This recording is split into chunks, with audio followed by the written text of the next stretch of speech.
All right. You serious? Hello, welcome to another episode of How to Kill an Hour. My name's Marcus Bronze. I'm Sean. And this is a show where we go on the internet. We have a little laugh, find some funny bits, look for new ways to kill time. Listen, yeah? Just have a bit of fun. In a world where there is so much going on, Sean, sometimes I thought you take were an hour and have a little giggle. You were like, listen, I was like, right, man, let's get serious here.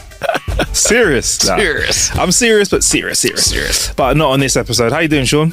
I'm good, bro. Yeah, How's man. things? Good, man. Look, let's show people behind the curtain a little bit and share the fact that we've both found out that we're like injury cousins.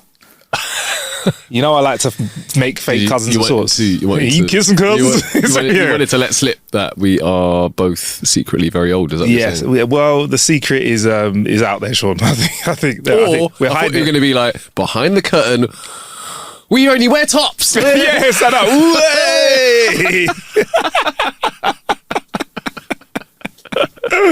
That'd be hilarious.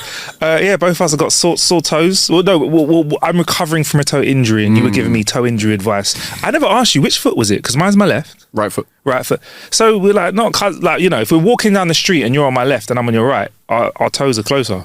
The injured ones. I'm just saying, innit? I mean, I can't, you know what it is that at any point, the joint of my toe can just give way. Especially if it's under, so if I'm trying to push off, if I'm trying to play sports or something like that, and then that's it.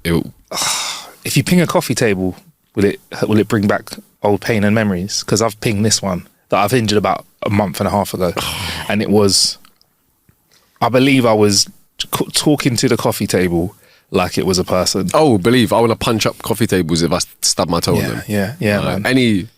Any object. That stub my toe on is. So yeah, I'm there. So yeah, Sean and I have sore toes. If you want to hear more about that, I mean, feel free to go to howtokillanow.com/jokes, and the jokes part, ask us questions about our toes. Never getting them out for money though. Right. So. Well, it depends how much. Sean's like, listen, yo. I'm just saying, if someone was like, show me your toes for like £5 million, I'll be like, yo, how many pictures do you want? £5 million? £500, I might get a pinky toe. Oh, I'm just saying, a minute ago, it was a hard and. If you want to go big toe though, you got to come for the big bucks. The bigger the toe, does that make sense? If you were, this is all hypothetics. If you only showed your little toe, that's worth less than a big toe, right? Oh, it depends. It depends what people are into. Or the quality of the toe maybe as well, like a corny toe. Imagine you had like a nice toe, but then the nails all. Yeah. Or a toe where the skin is perfectly moisturised but no nail. For a big toe, that's not very good. Your cuticles all like peeled back and. I didn't realise how many professional sports people have ravaged feet because they just, shot up there with ballerinas' feet, innit? There are, I really don't recommend you Google this. And if you look at footballers' feet, footballers' feet, but also basketball players' feet as well. Foots there as well. Their foots. And it makes sense now because they're probably putting their body under some of the highest demand that the body can take. Week in, week out. Sometimes they're wearing branded shoes that aren't really made for them. I've seen toes throwing up gang signs, bruv. It's mad. Yeah, mad. But whatever, innit? Whatever you want to sacrifice for the sport. Yeah, so if you've got $5 million, and you really want to see my toes, just let me know. Sean's really doubling down on that one today, innit, Sean? I mean, that's a specific amount. I'm not going to lie. If you came with like 4.5, I'm still not going to say no. It's not a hard and fast rule. Just let me know, innit? Let me know. I think you'd get a pinky out for a pink note. Pinky out for a pinky. That's 50 English pounds if you're not from the UK. Before we move on with today's show, Sean, Tony Massey says that they loved the British insults that we did last week or the week before. Yes. I can't remember. He said, for my favourite insults, cockwomble is up there. You cockwomble. Fantastic. I've got another one to add. It's Cockney rhyming slang, but this is the kind of thing that I think I hear like James May saying. Okay. He says things like, "Oh, damn it, the Rozzers are here" and stuff. The word Burke. You Burke. Right. Do you know what it means? Do you know what the rhyming slang is of it?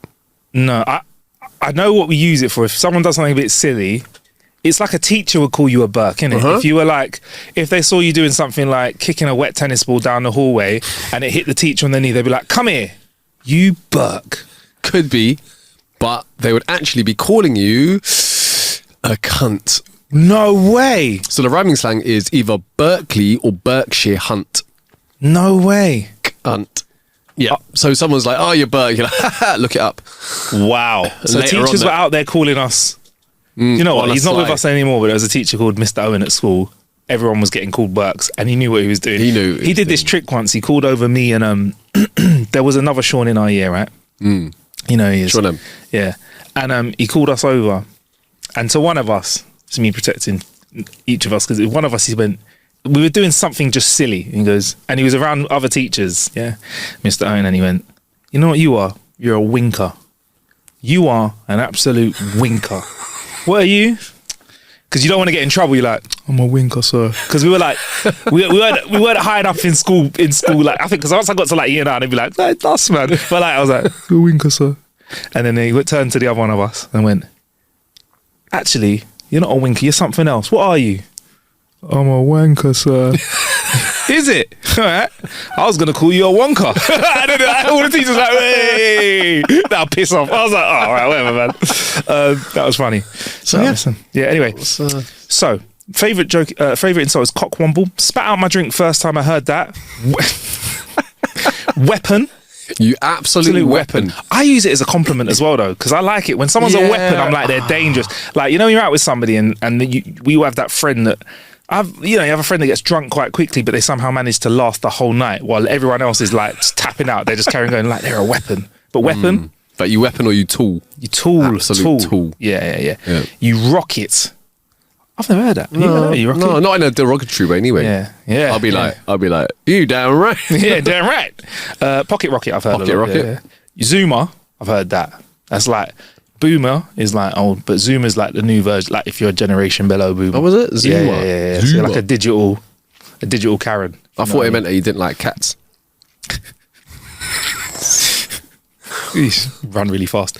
They're all very well used in Glasgow. An enjoyable piece of show. Keep up the good work. That's the message. Thank you, bro. You go. Very, very civilised way of saying that. And I realised I should have read that in a Scottish accent. Thank you very much, Tony. Massey. Mr. Massey. Mr. Massey. How do I say Tony in a Scottish accent? Tony. What's going on?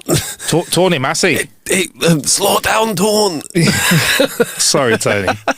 Tony be like, "I'm messing you." Actually, I think I'll speed up. Oh, I love this track. All right, anyway, should we crack on, Sean? First bit of the show is our jokes of the week. 3 wealthy brothers wanted to get the best birthday gift for their elderly mother. The first brother said, "I'm going to buy mum a big house." The second brother said, "I'm going to buy mum an expensive sports car." The third brother said, "You guys have got no imagination. I spent the last year paying a small fortune to have a parrot trained in memorising Bible verses because mum loves the Bible." Mum's birthday comes and goes. The 3 brothers all get the same email from their mum. "Mother, to my first son, the big house is nice, but I can hardly get up the stairs and I have to keep the whole place clean myself.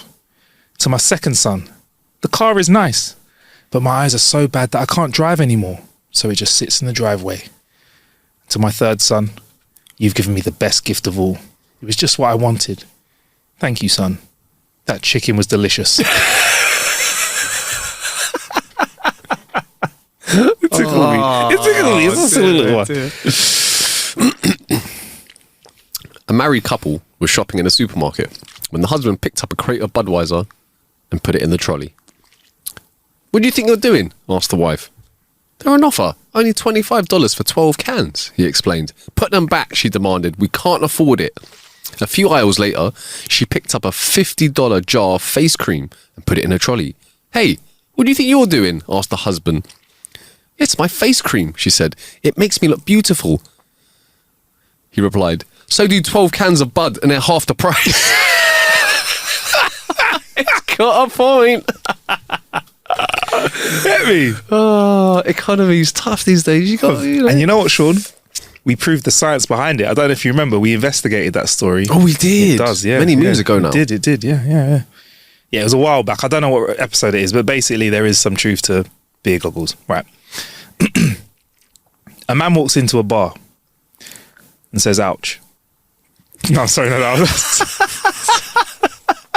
wasn't the joke. I'm so sorry. It's a classic though. Sorry. It is. A man walks into a bar and the bartender says, "Why the long face?" The man replies, I just found out my wife is sleeping with another man, so I've decided I'm going to drink myself to death. The bartender looks shocked and says, look, mate, I'm sorry, I can't help you do that. The man says, what would you do in my situation? The bartender puffs himself up and says, if I found out a guy was sleeping with my wife, I wouldn't sit around all day feeling sorry for myself. I'd kill the guy with my bare hands. The man jumps up from his stool and says, great idea, thanks, and runs out of the bar. A couple of hours goes by and the bartender's starting to get a little bit nervous about what he said when the man walks back into the bar proudly with a smile on his face. The bartender says nervously, did you kill the guy? Nope, said the man. I slept with your wife. Whiskey, please.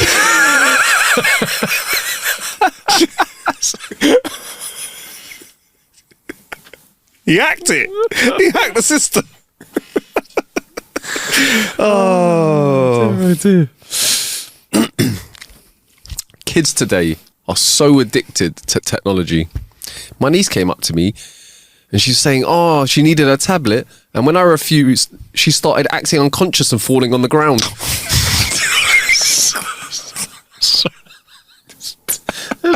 Dark one.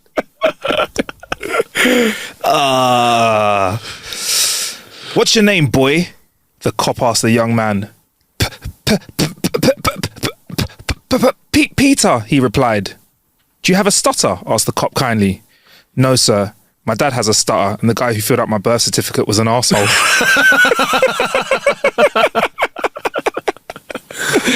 Oh, here's a pun. Here's a pun for you.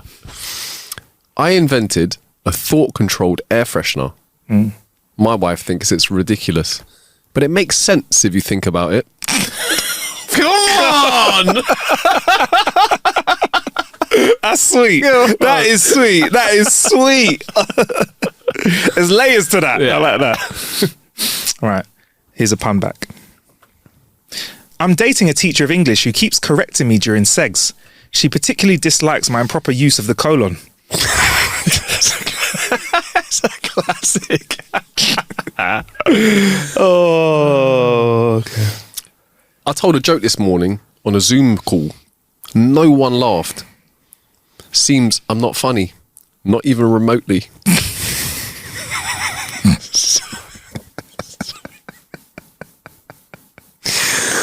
I like it. All right. Okay. Oh, damn. You are so tight. I whisper as I do my budget for the month.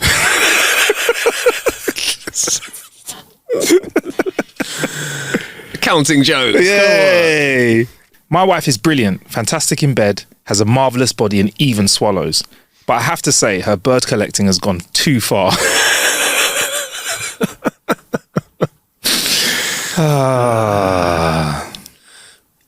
A mother was anxiously awaiting her 20-year-old daughter's return home from a year of overseas travel.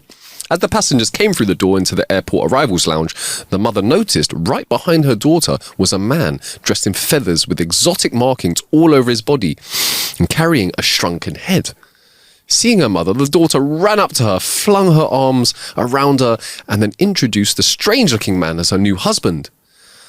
The mother threw her hands up in horror.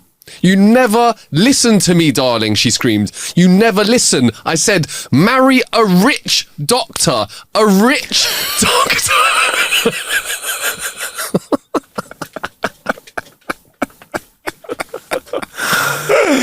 Hey, that is...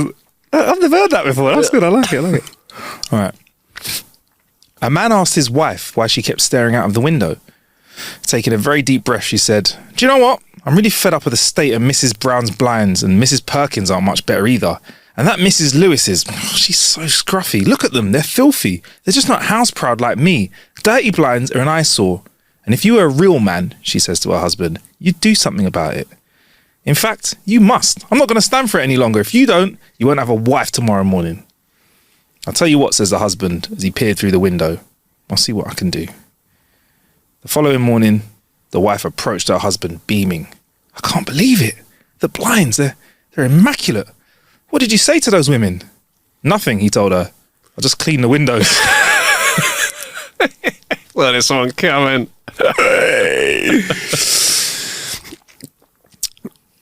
A young woman gets tired of guys her age who couldn't afford any nice restaurants. She was in her mid-20s and wanted to be wined and dined. She goes to a high-end bar that catered to an older crowd. She meets a man who's a bit older than her original target, but he made her laugh and he was saying all the right things. So when he asked if she wanted to go to dinner at a nearby expensive restaurant, she agreed. They get into his expensive sports car and he burns rubber, pulling away from the bar. He took every turn so fast that the tyres squealed. When they get to the restaurant, he asks her, "What do you think?" She answers, "I bet you're hard on tyres." He replies, "I bet it doesn't." A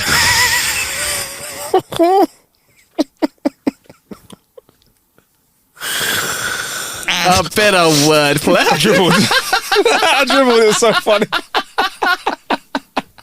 I dribbled. It was so funny. That was funny. Oh man.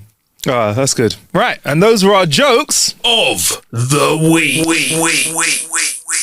Now, Sean, we have some updates, right? Ooh. Some updates. Ooh. So, Intrigue. this is an episode of updates. So we already did a throwback about the cause of, there being some truth in the big goggles. In the big goggles. I have an update for you, Sean.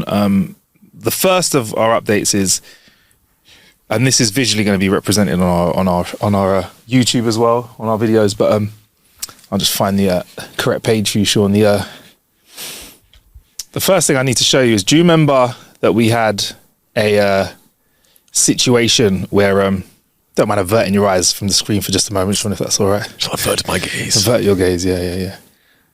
Do you remember we had a clip where I showed you some bots that were fighting, doing kickboxing? Yes. And I also showed you a clip where some bots were playing football. Mm-hmm. Turns out that this was in the same conference and somebody must have been talking shit. Smack, for those of you at home. And the video I'm about to show you is what happens when you get a football bot versus a kung fu bot. So here we go. What? This is a football bot versus a kung fu bot. I can. I'm not gonna lie. Who you got your money on?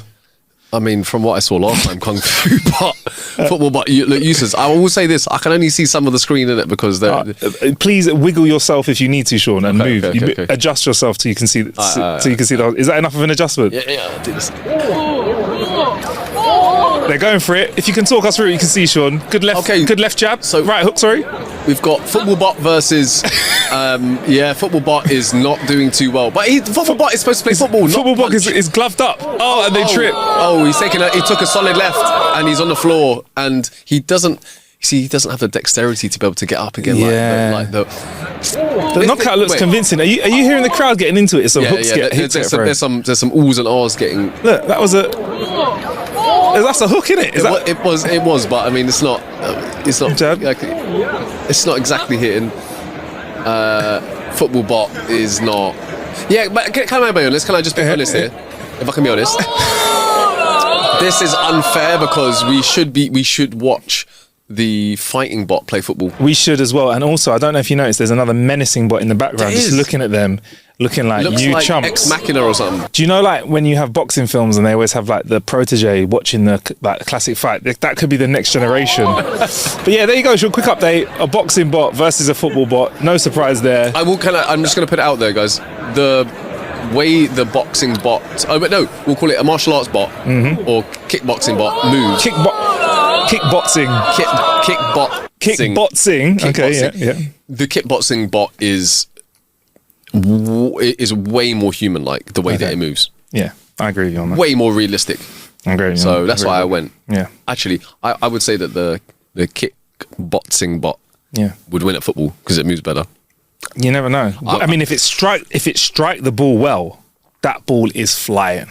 That's the thing, because the football bots were kind of nudging the ball. Yeah. If it striked it well, it could very well. He's not wrong. Back in the net. He's not wrong. So, Sean, we have two options for you here. Okay. For our sport of the week. You can have fighting humans. And you can have inanimate objects fighting. Which would you like to see? That's all I can say. I've got to go with inanimate objects, seeing as I know what humans fighting looks like. Okay. A lot. Well, let me tell you, bro. But My algorithm is trained now to find this weird stuff, by the way. Right, Sean, so I just want you to say what you see for those that are listening to the pod, right? I'm doing it. What can you see here, Sean? Can you adjust? Do you need to adjust yourself again? That's fine. Adjust yourself if you need to, brother. Just check. Yeah, okay, yeah. That's fine. That's fine. So there... what the hell? Okay, all right. Okay, yeah. there's two cans that have got legs and look like they have some sort of little mini hammers. Oh, There you go. oh damn! They're hitting each other. It's like Who have you got your money on? like manual robot wars. Coke versus a Pepsi. It is Coke versus Pepsi. Who you got And your they've money on, Sean? hammers. Pepsi. Okay. Oh, come on, Pepsi! That was definitely a Pepsi Max, isn't it? I'm not gonna lie. I would actually like to play this. It looks I want to make one. Look, they've got little legs. One more time. So yeah, they've got cans that are sitting in something. So cans they're sitting in a little holder, but the can then looks like the body, and it's got like an arm with a hammer, like a proper hammer in it, and it's got little legs, and you move it back and forward, and you try and smash the top of the other beverage, and in this case, Pepsi comes out on top. You know what, Sean? What is this called? I don't know what it's Soda called. cans, It's just face off. it's just one of those random internet things, and it's one of those things I would love to get. I'd love to have a couple of You'd these. like to fashion. I'd love to fashion a couple of these, yeah, with some low-priced beverages in them, because at the end of the day, there's a lot of wastage. And I'd love to go for gold. But I'd want to make sure that no hands were hurt in this, because they are real hammers there. Right, Sean, you've done so well at that Okay. flip it. Here's your next sport of the week, right? You're going to work out what it is, but you're going to have to just say what you're seeing. Okay, This is... let's do I'll this. tell you what it is. Here's our sport of the week. Okay, it's a dude taking his jacket off and his top off. Okay. Running his hands through his hair. He's crossing his arms. Like a corpse, almost. What is... There's the corpse... There's a coffin being laid down, and he is lying in the coffin. And have you noticed the coffin has little... this is from the same people that brought us car jitsu, by the way. No way. This is the same people that brought us car jitsu, Sean. You remember this? Yes. This is the contender who's coming in. Okay. There's another fighter walking towards said coffin. And the coffin's got little bits on the side of it. You notice to soften it. What they call like pool noodles on the sides to make sure the edges of the coffin aren't too sharp. Oh, right. Okay, I missed that. Okay, the guy is also getting down to his fighting gear, we shall call it. Yeah. Rash guard, I think that is what they call it. He's now climbing into the coffin. And he's got Alongside. Other guy is lying down with his hands on his shoulder. And this is what is this in BJ? There's a mount of sorts. Player 1 has to escape, and player 2 has to defend. Right. So it would be full guard, technically. So one guy's lying down with his arms crossed, like he's Dracula. Oh my his hand days. around his back, and And the guy in the bottom has to try and get out of the coffin, whilst the guy on top has to keep said player inside the coffin. yeah, he's just flexing over the back. What? Is he not allowed to? Oh, he's out. Is he out? Is he out? I completely? think he has to get a feet, second leg on 2 the floor. 2 feet on the floor. Look at that. It's a leg lock of sorts, isn't it? Yes, that is. Is he allowed to use it? Look, is he? He's pushing off him. Is he? Hold on to him. Oh, both of them have touched. Oh, there we go. He's out. Oh no, he has to. I think he has to get him to let go of him. Oh, what is? Okay. And now what? He's the brought hell? it with him. That counts as an escape. He's escaped if he brings his person with him. So he's escaped. You have to bring the person with you. I think so. Let's fast forward to the next round. That's the replay. They've swapped roles. Now they're swapped. So if you're on the floor, you have to escape. If you start with one hand behind your back. I don't know why that is. Maybe that's because it's too easy to start with 2 hands. This is the he's straight out. Escape with records at 7 seconds. Man rolled out of the coffin. 7 seconds. Look at that. Rolled out of the coffin. Oh, good technique. A round of applause. Look at that. Oh, hey! over the top ropes. Over the top. Easy.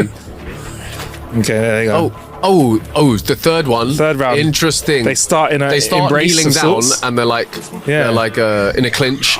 It's called sudden death this round. Sudden death.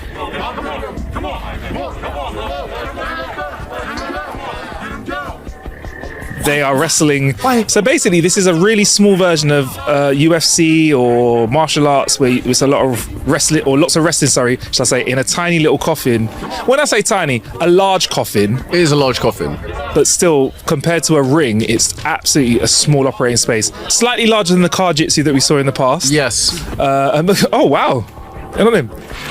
These guys are real fighters, though, aren't they, Sean? Like it looks like they know what they're doing. There are some techniques that they're using, which you can tell that they understand jiu-jitsu and what the hell? Oh, it's the first one out.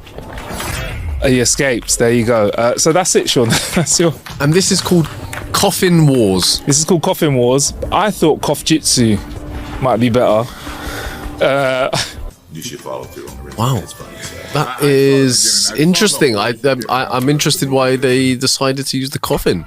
A bit of gothic darkness. These guys at the Pro League Network, I think they're just finding new styles as the way to do sports. Like, what if you did what if you did BJJ in a car? We just got another fight with two other guys. Oh, this looks a bit more explosive. Oh, you see the guy in the bottom? He's not using. You see how he's not using his hands? He's not allowed to use his hands. Is he not? Okay, all right. He's like making a thing of it. Okay, he's like saying, "Hey, no hands, no hands." And the first guy, did you see? Like he was like moving around and he wasn't using his hand. But now he's going. He's using his hands now. Now he's going underhooks. Maybe he was making himself heavy so he could stay in the coffin.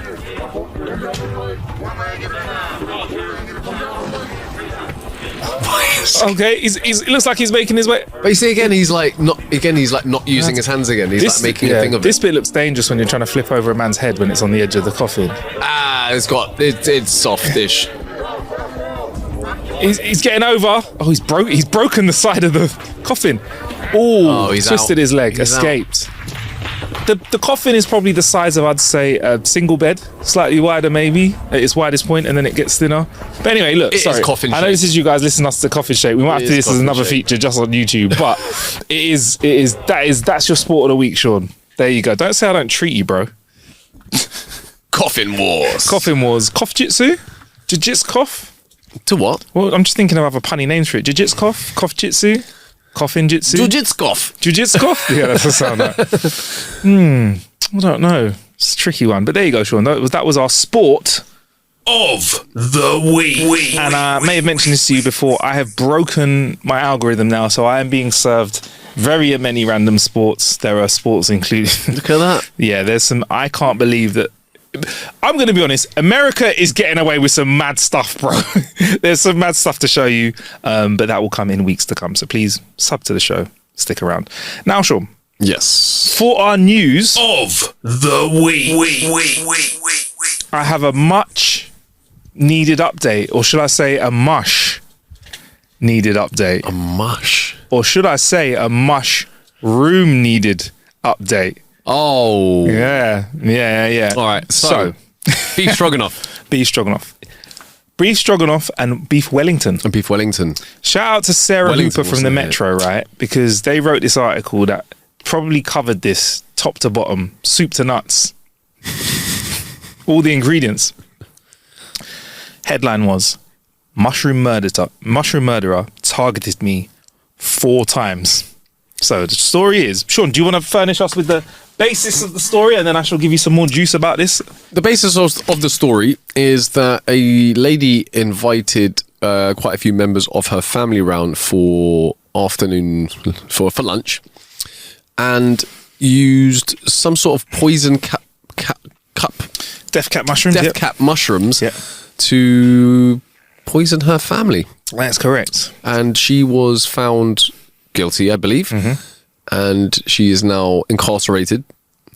Well, the last time we spoke about it, she was trying to get out basically and get off, and then. But she was already in, or? I think she was serving time because she was in a prison kitchen serving food. and making food, which I think is wild. Bro, like, come on. I know there's not like... Come on. I know there's not like kid visits at prisons, but you wouldn't get the flipping non-swing to like look after them. Do you know what I mean? It's the dumbest thing ever, isn't it? She's literally in for poisoning people and she's doing food. Yeah, I mean, whoever hands out the duties in the prison needs to have a strong, long look at themselves. Or maybe the governor was like, you lot rioted last week, so you know what? I'm putting her on food. Ooh, interesting punishment. Who's going to eat their lunch? Yeah. Everyone's at lunch looking at each other, seeing who takes the first bite. So the headline, once again, big up from the Metro, Sarah Hooper, who's kind of managed to like put this all into one portion for us to consume in one go. I don't want to consume any. So, the ex-husband of the mushroom murderer, Erin Patterson, says that she tried to poison him at least 4 times before the deadly dinner that killed his parents and his aunt. So there's 4 attempts now.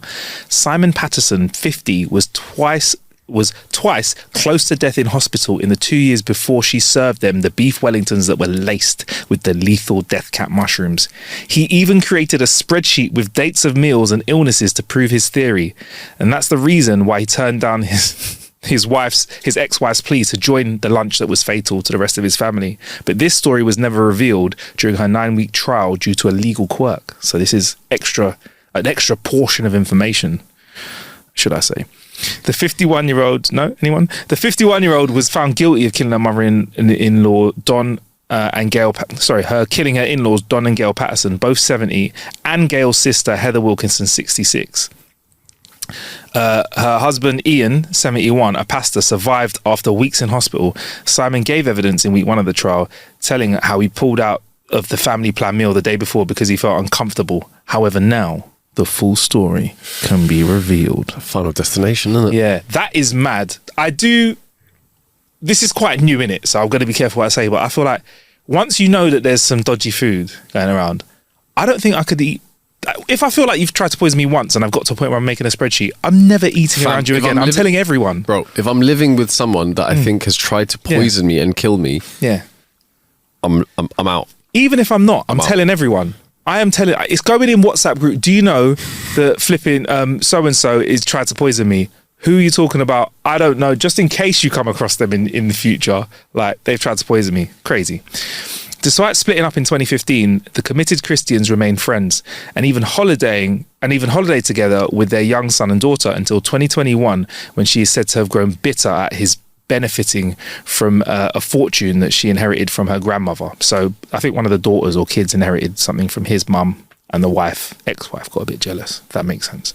That November, Simon told a judge that she served him some penne pasta bolognese from a container in the fridge.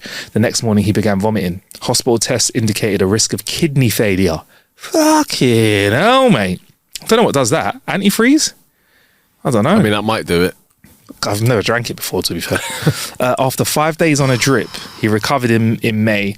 He recovered. In May 2022, they went camping. On the second night, she gave him a portion of curry. Within hours, he felt ill. At first, I felt hot, especially in my head, and that led to me feeling nauseous and quite suddenly needing to vomit. And then after vomiting, I started to have diarrhea, he told the pre-trial hearing. And then he showed a dash cam video of him being driven to hospital. Though he was discharged, he collapsed again and spent 3 weeks in intensive care, including 16 days in a coma. Part of his bowel had to be removed, and that July, as he recovered at home, Erin made him a beef stew lunch. And that's the beef bourguignon that I think you're talking about. At night, he was ill again and returned to hospital, and in September on another camping trip, she served up a chicken wrap, which he said caused him to start vomiting, then lose muscle function. How have you got this many meals in, bro? At this point, this guy loves his food too much, bro. Be honest, bro. I mean, I'm just saying this to be like, if I go and have a bad experience at one place, I'm not going back, bro. But imagine every time she offers this Donny up food, he's like looking at it like, yeah. Oh, but looks good though, isn't it? Yeah. It's probably going to kill me, but this pasta's to die for. Yeah, but it's like it's the detail. He's like, she takes it out of a little container. I feel like she goes, "Do you want some pasta?" And he's like, "Yeah, okay, darling." Why are you going into that other fridge? Yeah.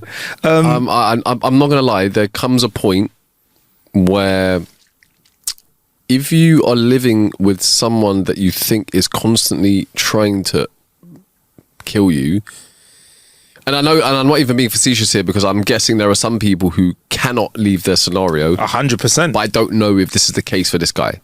I feel like if the abuse is food based only, I believe it's easier to abstain and walk away from. Yes. But maybe he's only eaten a small number of times.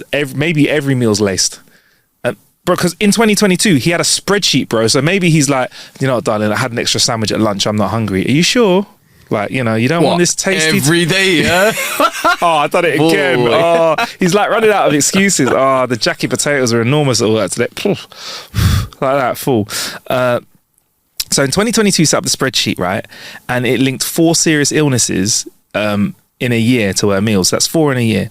Simon had told the doctor that he feared his wife had been trying to poison him with antifreeze rat poison or the deadly plant hemlock.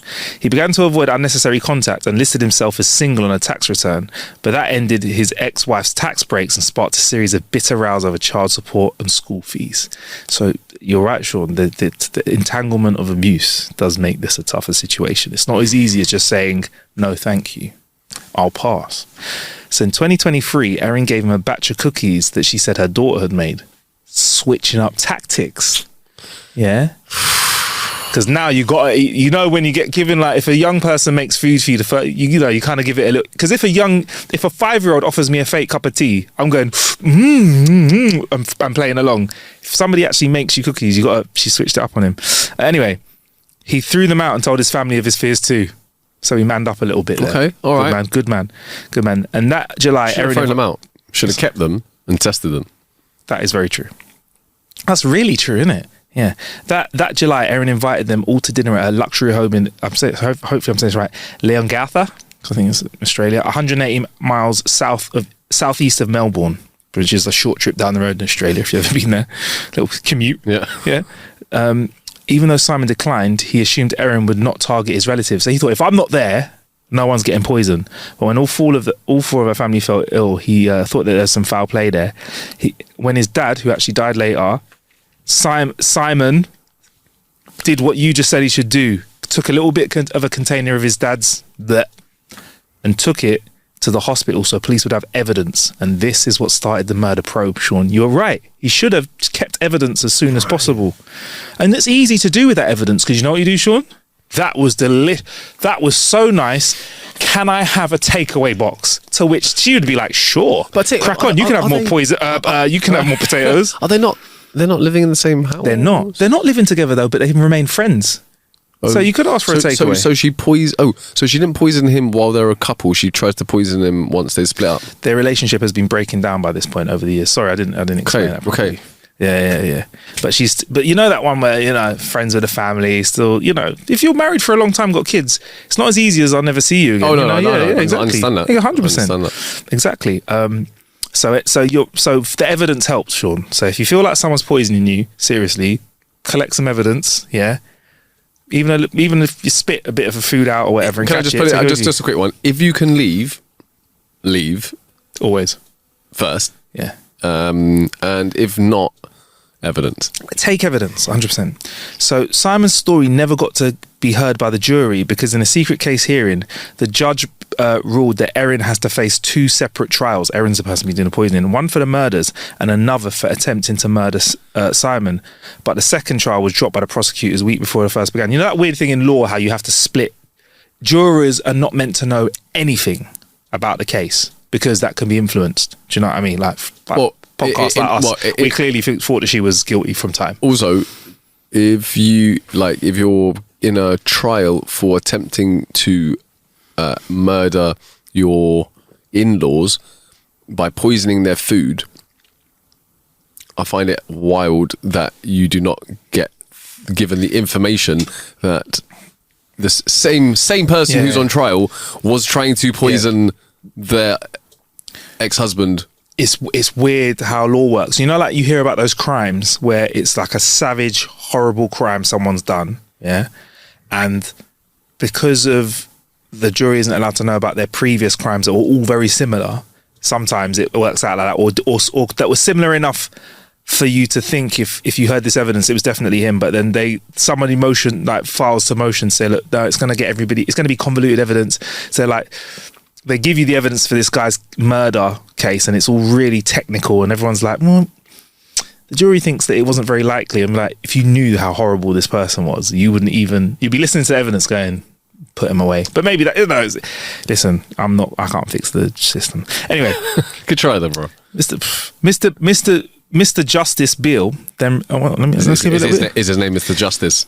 Mr. Justice Bill. Is that what you call him? I don't know how you address them in America. Maybe it's Mr. Justice, like you'd be Justice Sean.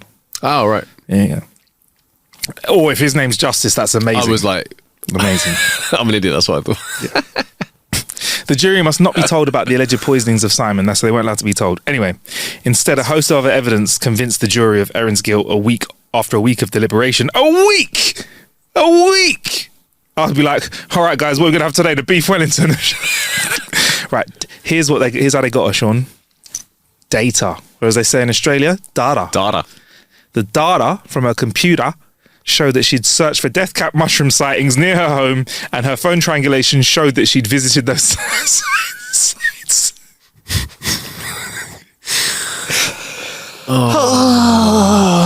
People, obviously. Now, I have to admit, my Google search history, partly because of this show, is in shambles. Right? You can't look at it. I can't believe she did that. Anyway, she said she bought the mushrooms at a Chinese supermarket. Racism. That's a bit of casual racism in there. As if a Chinese supermarket is going to serve deadly mushrooms. That's horrible, right? That is shocking. That is shocking behaviour. Not as bad as killing all of it indoors with mushrooms, but still shocking. Yeah, it's horrible. But she couldn't say where it was. She couldn't say where the supermarket was. Scrambling. Sounds like a scramble here. It does indeed. It does. And receipts prove that she bought a food dehydrator used to dry out foraged mushrooms, which she denied owning. But there were photos that she tried to delete from her phone showing her weighing the mushrooms. She took pictures of herself weighing the mushrooms. Why? Evidence. Why would you take pictures of yourself weighing the death cap mushrooms that you're going to use to potentially murder people? Bro, so many of these crime shows I've been watching, How? I swear to God, look, with all due respect to the police, well done for doing your job. A lot of the time, it's them messing up, bro. A guy got caught with like kilos of crystal meth in the UK, a drug that is hardly around. The guy that picked them up for him took pictures of them in his house next to his clock. So they went into his house and went, well, that's the same clock from the picture. That's where the picture was taken. On the floor, you can see where it is. Why take pictures? 2, why take pictures with anything other than just a blank background? Do you know what I mean? You could see his carpet, his skirting board was the same, the clock. It was ridiculous. Anyway. Blows my mind. There was also Blows my mind, honestly. CCTV of her taking the gadget to the tip after the crime to destroy it. Probably the smartest move. The dehydrator. Yeah, the smartest of the dumb moves that she did, but still nonetheless stupid. She had lured her victims to lunch by lying that she had faced cancer treatment. Oh, she's a fucker. Oh, that is... What a piece of shit. In court, she is, right? Yeah. In court... Not just because of that, but yeah. Yeah. Oh, yeah. But this is adding layers of arsehole to this. Yeah. In court, she insisted she was having a gastric band fitted, but was too embarrassed to tell them. So you told them you had cancer. Prick. The hospital she named in court couldn't do the procedure that she said. Shambles of a lie again. Yeah, I was going to get gastric band from that hospital. They're like, yeah, sorry, we're dentists. She lured her victims to lunch, like I said, with that lie. She served a dish, which is usually a fillet wrapped in mushrooms and pastry. Well done to the writer there. That is absolutely correct. That is how you make a beef Wellington. I mean, you grossly reduced... Well, a reduction of sorts. A reduction of sorts from Sarah Hopper there from the... I'm going to put it out there. I feel like beef Wellington is a fairly tough dish to make. Big man, I've gone to one of those cooking classes where they teach you to do it. The chef basically... does the hard work. It's that mushroom stuff that you got to make. I forget what it's called. It has to be dry. It can't be. I'm so sorry. Listen, Sean and I are older. This is how we talk. Has to be dry, so you have to prepare it in a certain way. That was a pre-made for me. Yeah. Okay. So that's like an hour and a half of cooking out the way. Hour and a half? Some people prepare it the day before. Bro, I'm just putting it out there. Yeah. I have considered writing creating a cookbook. Yeah. And it's going to be called The 1-to-1 Ratio. Yeah, go on. There cannot be a time when the cooking takes longer than the eating. Oh my god! I like. 1 second. Let me just. There's a maximum of preparation and cooking time of like 20 minutes max. I wanted to shorten it to 15, but we'll go 20. But there is lean in 15 though, Sean. So yours has to be fat and faster or something like that. I don't know. There's lean in 15. So Sean, I'm just because I'm taking you seriously now, but I like it. So you're saying if the sandwich takes 5 minutes to eat, preparation can take no longer than 4 minutes and 59 seconds. Otherwise, there is a diminishing flavour return. I think I'm with you, bro. I think I'm with you, bro. 1-to-1 ratio, yeah. Is that why sometimes if I just grab a bag of corn, yeah, that's 0 prep time, eat it, this corn's quite nice. But if it took me 5 to 10 minutes to prepare that corn, I don't think I'd want that snack. You're on board already, mate. You're on board. Oh my God. Yeah. So beef Wellington is definitely not on that ratio, Nope. bro. I think it took, in the cooking class, it took a couple of hours to get it done and it was delicious. And I remember going, this, bro, it tasted delicious. The fillet was cooked perfectly. You have to wrap it and unwrap it a couple of times. It's delicious. And I remember saying distinctly, I'm never going to do this again. Because it's so much prep. So much effort. Yeah. I'm trying to think of other things. What's a good ratio? What's something that you like to eat that's a good ratio of preparation? Something like chicken wings, rice, salad. Yeah, man. Bam, bam, bam. Yeah. See, this is the difference, right? I don't mind. It can go in the oven, unsupervised. Yes. I'm not adding that to the. I'm okay with like, you know, I'm okay with like, oh, you do this, takes 10 minutes of prep, and then you like a bolognese. Yeah. Okay. Maybe 10 maximum 15 minutes of prep, get everything ready. It can simmer on the hob. Like leave it for half an hour, whatever. That's cool. Oh, I'm cool with that. Yeah, if it's like 2 hours in the oven, like if it's a whole chicken or whatever, but I can slam it in quick. Yeah. All right. Those 2 hours, that doesn't count That as don't 2 hours of prep count. time because that's PlayStation time, that's Nintendo Switch time, or whatever. Do you know what I mean? You can do other things. Yeah. Sean, I've never been in such agreement with you. I hate food prep, bruv. Like, I'm not enough of a foodie as well to really like. I can't I would rather just spend 10 minutes and have something that was decent than spend like 2 hours and have like an amazing meal. I'm like, nah, I'm good. I do love me a kitchen gadget though. I do. What's your favourite kitchen gadget? At the moment, I've got an electric wine opener. Saves so much time. It's got a little thing at the top that you pop off, spin that around at the top of the bottle, gets the foil off, put it on top and just go. And then you go, get the cork back, pour a glass of wine. You can even pop the cork back in it. Good to go. Bro, it saves me probably 45 seconds of time. I love it. I love it. Because have you ever tried to open a bottle of wine and then, you know, sometimes you mash up the cork? I have. Know, or you can never seem to find the bottle opener because this is electric. It's quite big. Yeah, it's quite phallic. It's quite big. Yeah, it's like a big pepper grinder. Yeah, find it, pop it on the wine, open it, closed. I also got a thing that cuts up tomatoes and stuff really quickly. You just throw it in a bowl, pull the lever like you're starting up a chainsaw, cuts it all up. There you go, bosh. See, I do like all these. I like these. Sweet. Same as, I'm not gonna lie, my next kitchen purchase is an air fryer. Sean, as a man of wings, as a wing consumer, let me tell you, bro, air fryers and wings, match made in heaven. I heard from many different sources that the greatest thing that you can put into an air fryer are McDonald's chips. Listen, I don't know, 'cause I've just been told from multiple sources. I can say to you now, get chips from your local chippy, yeah? Or get fries from your local chicken shop, yeah? So let's support local with this one, right? All right. Take them, yeah? Pop them in. Tell you what, bruv. Best fries. Best fries ever. So Best fries ever. any reheated fries? Any reheated fry I like.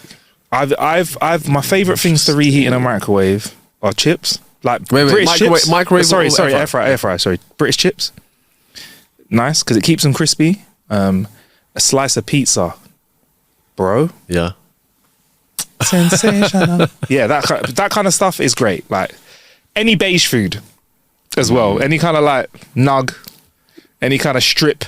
Yeah, anything like that. Like, yeah, it does really, really well in an air fryer. Sold. But also basic wings and Yeah, man. If you want to go, thing is with the air fryer, you can go heavy with the seasoning, or you can go light with the seasoning, and you can still get a good result, a good crispy wing, succulent and juicy on the inside. As you can tell, I'm quite lazy in the kitchen. Yeah. So the craziest one that I've seen people say, the laziest one I've seen people say, and I've done this, and I was very surprised, and people can get at me for this.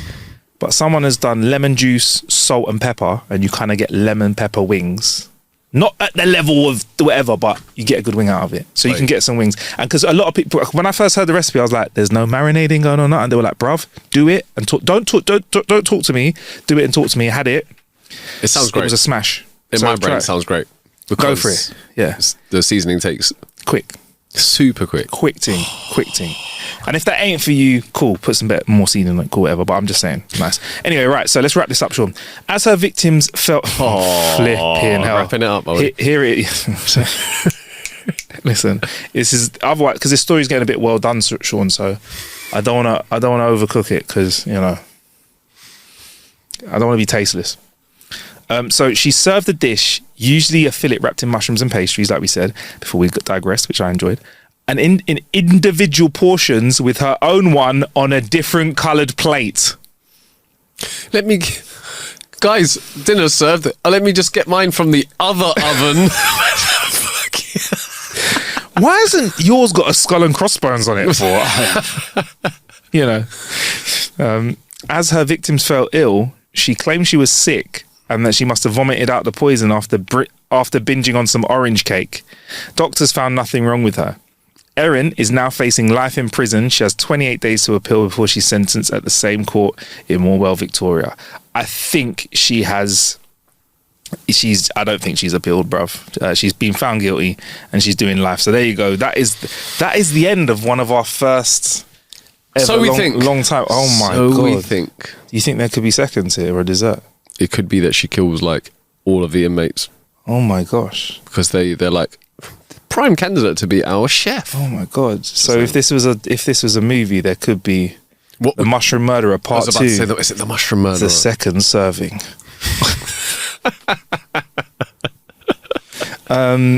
Yeah, so that's it. Bruv, that's honestly, it's a shocking story, but some parts of this sound so Acme, like her own plate, which is like, do you know what I mean? How could you hang around with someone like that? You get me? Horrible. Also, Horrible. Can I just say, I would expect, and this is all I can do is impart my family values onto this story. Mm-hmm. If my ex-wife had tried to kill me multiple times by feeding me poisoned food, mm-hmm. I would not allow my parents or anyone else that I knew or / liked to go over to this said person's place for dinner or lunch or petit déjeuner or whatever it is. Orange cake, or beef Wellington, tea, snacks, hors d'oeuvres. Yeah. Do you know what, Sean? Supper. I think this is the most info I could get, and I think you hit on something right. I think there are nuances that no one has, right? But from the info we have, I think I would even raise you by saying the first time someone tried to do this to me, I would make so much noise, if I could, and I'd let everyone know as well, and I'd file a police report immediately, bruv. Also, I wouldn't go back and sleep next to the person that I thought was trying to kill me. Yeah, that's mad. I did think they split up over time though, slowly, but there's no way if I had a spreadsheet, yeah, by the time it gets to spreadsheet, if I'm not telling you, I'm doing you a disservice. I'm in the wrong. I'm in the wrong. Wait, hold on. Imagine, this guy did not tell his in-laws. His parents. Bro. Yeah. Okay, I don't want to be mean. He might have told them, and they might have still been like, "No, it's fine." If he didn't tell them, then there is genuinely some part of it which is his fault. Yeah. Can you imagine the mum? Oh, you've always been a fussy eater, poison this. So he's exaggerating. Oh, bruv, yeah, man. So eat safe out there, okay? I don't know what the moral of the story is, isn't it? More so, don't poison people. That is one of them. And also, don't eat food or allow your loved ones to eat food from someone who has tried to previously poison you many times. I'll make that. And that is Sean's moral of the week. Before we bounce out of it, because we literally got a minute to go, I went to see Kendrick Lamar on Tuesday with Scissor. I thought it was. I heard it was really good. So I was told, but maybe yeah. Sean, banging 10-10. Amazing. The dude knows how to handle an arena. Scissor smashed it. I'm not as big a fan of her songs as I am of his, but they've got collabs together. It's good chemistry. Mad. Yeah, chemistry is great. Their songs work together. It's mad seeing. I think it's what's Tottenham? I went Tottenham. Great stadium. First time you go in Tottenham to watch a concert. Is it great stadium in the world? Yeah. What is what's the capacity there? Is it? What is it? It's 60 something thousand, 65, around 65,000. So it's mad seeing. Obviously, there's always the bit behind the stage that isn't. That's like if it's a football match, but obviously. Yeah. So they ramp it up to 80 plus when they can put seating on the pitch, etc. It was mad. It was standing in the centre. It was mad seeing the mosh, bruv. They were moshing. Oh, is it? Bouncing. Yeah, it was.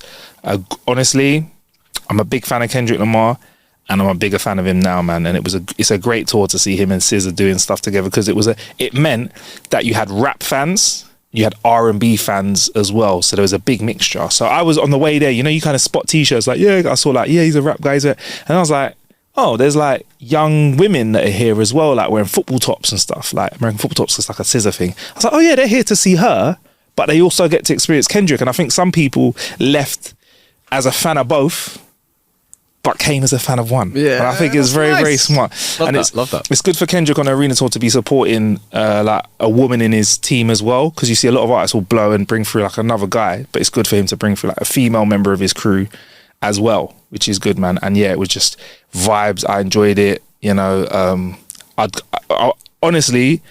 have gone again on the second day if I could afford it. Yo, damn. No, but it was really, really good. Really, really good. It's got me gassed and liking hip hop again. I'm thinking about Clips, going to see Clips when they're in town, because obviously they got a new album out as well. And I'm just thinking they're going to be like at a forum, so it's going to be a smaller venue. But it's got me thinking I could do with some of this hip hop that's like mature for mature people. Okay. But yeah, that's it. I just thought I'd hit you with that and leave you with that. We'll update you with some more Nintendo Switch stuff as well soon, because we've had the console, and then we're gonna get some games in, and we'll do that soon. But please keep your jokes coming into jokes.